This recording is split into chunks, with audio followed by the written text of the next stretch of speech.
अस्सलामु अलैकुम dear viewers. ख्वाबों की ताबीर के आपके फेवरेट चैनल शऊर इन्फो से मैं हूं प्रोफेसर शब्बीर अहमद। हमारा आज का टॉपिक है ख्वाब में सूरह 3 का पढ़ना।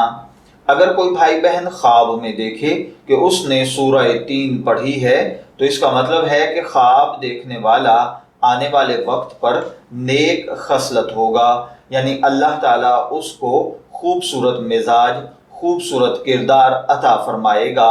ख्वाब के अंदर सूरह 3 पढ़ने का मतलब नेक किरदार होना, लोगों की मदद करना, दुख तकलीफ में काम आना, परेशानियों में अच्छा मशवरा देना और उनके बिगड़े कामों में उनकी हेल्प करना भी होता है।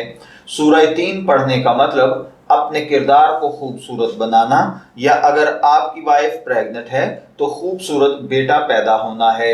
अगर कोई भाई बहन किसी कारोबार या मुलाजमत को शुरू करना चाहते हैं या शुरू कर चुके हैं और ख्वाब में सूरह 3 पढ़ी है तो इसका मतलब है कि आपको इस रोजगार से बेहतरीन मुनाफा, तरक्की और फवायद हासिल होंगे।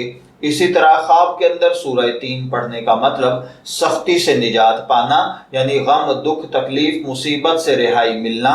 अगर आप बीमार हैं तो शिफा पाना, कमजोर हैं तो ताकत पाना, मजलूम हैं तो जालिम के जुल्म से निजात पाना, या इसी तरह अगर आप बेरोजगार हैं तो अच्छे रोजगार का हासिल होना, आप मकरूज हैं तो कर्ज से निजात मिलना, या अगर आप कैदी हैं तो रिहाई पाना भी होता है।